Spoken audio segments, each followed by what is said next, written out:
Lumière sur le dernier spectacle de Mesmer, le fascinateur, le spectacle hyper sensoriel. C'est un voyage hypnotique au cœur des 5 sens, voire 6. Il se pourrait bien que l'on ait des surprises en explorant notre cerveau dont les mystères et les pouvoirs fascinent Mesmer. Et il le partage avec nous sur scène le 5 mai au Parc des Expos d'Autun et le 6 mai à Jura Park Lons-le-Saunier.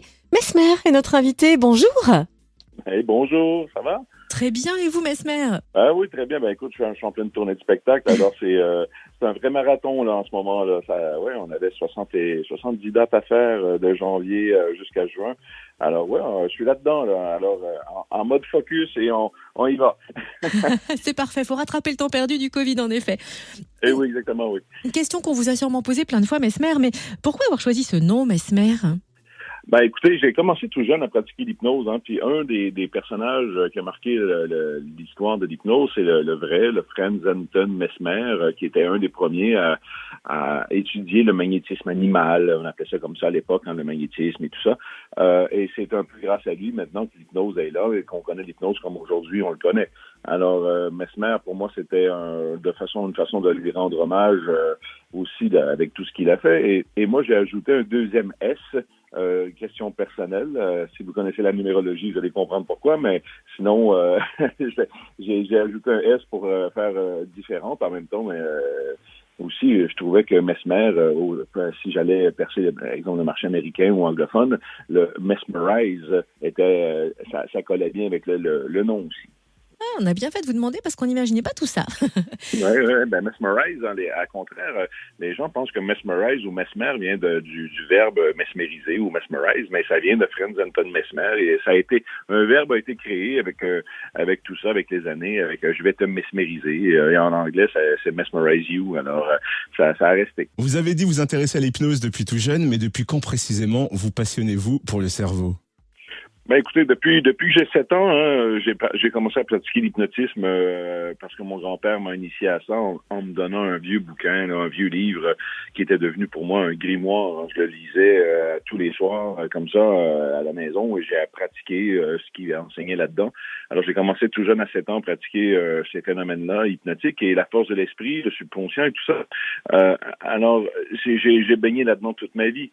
Mais à l'âge de 16-17 ans, mes premiers spectacles sont arrivés, ça a marché, ça a cartonné, ça impressionnait. Alors, je me suis lancé là-dedans de plus belle par la suite. Et, j'ai fait de la thérapie, j'avais un cabinet. Bref, j'ai tourné autour de ça de toute ma vie. Et pourquoi avoir envie d'emmener l'hypnose sur scène? Ben, premièrement, à la base, quand j'ai commencé l'hypnose, à 15 ans, j'ai rencontré un hypnotiseur de spectacle qui se nommait Domino. Domineau. Alors, quand je l'ai vu sur scène performer et faire des spectacles avec ça, je dis, on peut gagner notre vie avec ça, on peut faire des spectacles. Je savais même pas qu'on pouvait faire des spectacles. Alors, j'ai eu l'idée de créer moi-même mes spectacles et de s'amuser. À la base, c'était de m'amuser. Après, j'ai eu mon cabinet, les gens venaient me voir, mais souvent, en dernier recours, ils disaient, j'ai tout essayé, alors pourquoi pas aller voir une hypnothérapeute? Et je trouvais ça dommage. Je me disais, merde, je suis à la toute fin de la queue, là. Comme ça, les gens ne pensent pas aller voir une hypnothérapie, mais pourtant, c'est vraiment bénéfique pour le cerveau d'apprendre à le contrôler. Alors, je me suis dit, pourquoi pas monter un show et de faire, on pourrait dire, la promotion de l'hypnothérapie ou l'hypnose ou la force de l'esprit à l'aide du spectacle, à l'aide de démonstrations. Alors, on a un show où on s'amuse, on a un show où on rit, mais en même temps, les gens, quand ils sont là puis qu'ils s'amusent, l'esprit est ouvert, ils sont là, ils veulent apprendre.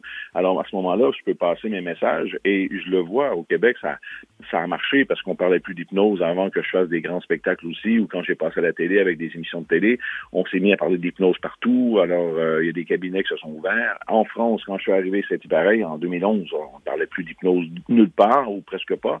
Et depuis ce temps-là, maintenant, on voit des centaines et des centaines de cabinets en hypnothérapie qui s'ouvrent parce que les gens m'ont vu à la télé, ils ont entendu parler d'hypnose, ils ont vécu l'expérience et le public en demande. Les gens veulent avoir une façon différente de se soigner. Et je pense que mon but à la base de démocratiser l'hypnose, ça marche. Alors, on a offert des places pour voir votre spectacle à nos auditeurs. Beaucoup étaient sceptiques. Est-ce que lorsqu'on est sceptique, on peut être encore plus réceptif à l'hypnose? Mais moi, je pense que oui, parce que sur scène, la majorité des gens qui montent sur scène pour vivre l'expérience, ou ceux qui le vivent dans la salle, souvent, c'est des gens sceptiques qui ne savent pas s'ils seront réceptifs à l'hypnose. Et c'est normal, et c'est légitime de penser que, bon, ben, ça marchera pas avec moi, je vois pas pourquoi ça marcherait.